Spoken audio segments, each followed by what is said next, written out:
شاهکار چیست؟ و ابو سعید ابوالخیر گفتند فلانی قادر است پرواز کند. گفت این که مهم نیست، مگس هم می پرد. گفتند فلانی را چی می گویی؟ روی آب راه می رود.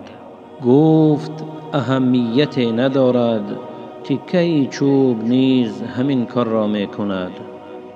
گفتند پس از نظر تو شاهکار چیست؟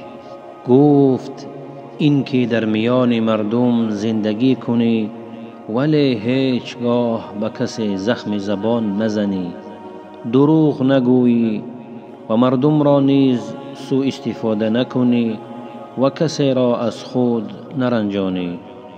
این شاهکار است. گفت ابو سعید ابوالخیر.